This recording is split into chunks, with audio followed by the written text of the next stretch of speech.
Look, SIs don't need to give me any buttering up when they hit our garage. I used to love my '87 CRX SI, but this is its long-distant cousin, the 2012 Honda Civic Coupe SI.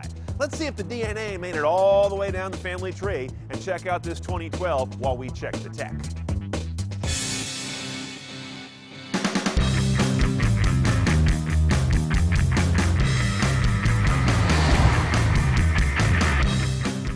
Now, the SI has 3 or 4 differences in cabin tech I want to point out to you since a standard Civic crossed our garage door a few months ago.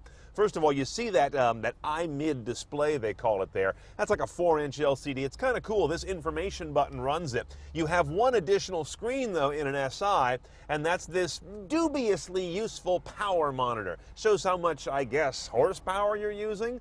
And it's got the little VTEC diagram next to it that I thought was going to change colors depending on my RPM, but no, the shift point stuff takes place on that screen on the left.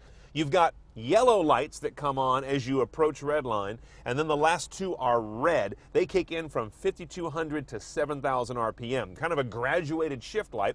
And the red light right next to the iVTEC word tells you when the iVTEC valve train has kicked in, yo.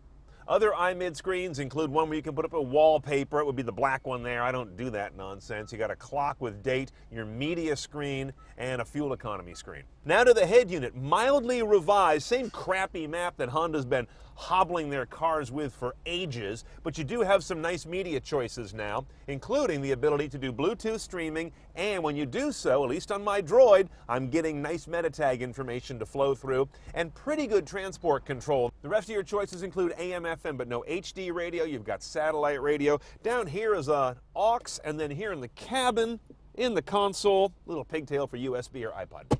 Now that navigation screen, dated as it is, with satellite radio and traffic, is a $1,500 upcharge. I'd go for the standard head unit, and I'd go do something aftermarket and put a few hundred in your pocket. Now, of course, an SI is largely about its motor. This is Honda's 2.4-liter inline-4 with their famed iVTEC variable valve timing and geometry. That's one of the key things here because there's no turbo, no supercharger, no silly games being played. It's kind of a conventional motor. Little guy turns out 201 horsepower, 170 foot-pounds of torque. Gets this 2,900-pound car up to 60 in a few tenths below 7 seconds while delivering 2231 mpg. The drivetrain is also very simple. Front-wheel drive only, this laterally mounted engine, although the SI does get a limited slip gearbox. Okay, underway, the first thing I notice about the SI is that it really loves to be opened up. This car is a breather, not a grunter. Not a big torque box, but it just runs all the way to the, 7,000 RPM red line quite happily, and nice smooth power delivery through it.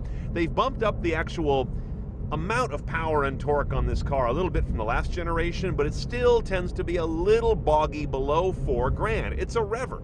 That's all there is to it. If you don't drive it that way, it becomes kind of a drag because of the low amount of power down below 3,000 or 4,000. And the fact that the engine kind of makes some unpleasant or at least uninspiring noises down there. When you open it up is when you get that nice little snap and snarl. But regardless of how and when you drive it, I find the most annoying trait of this motor is incredible RPM float. When you go to get the next gear, you put the clutch in, you come off the accelerator entirely or mostly, the needle just sits there like someone stuck some masking tape on it. Handling is good, but I feel like the rear end is a little bit light, a little tail happy, and it feels like what it is. It's a front-wheel drive car without any particular sophisticated drivetrain technology. That said, it's a nimble, refined, fun little sporting car, just not top of the class perhaps anymore. Look, I like the SI Coupe a lot. I just don't love it the way I would have a number of years ago. It no longer defines the category like it used to. That said, here's how I do it. 23 grand base for an SI Coupe. It's nicely done in terms of audio system and most of the gear, and I'd hold it right there. Skip that $1,500 nav system. Waste of your money. Go aftermarket or just go smartphone. And skip the HFP tuner package. You don't become a tuner by having the factory do your package. That's not a tuner at all.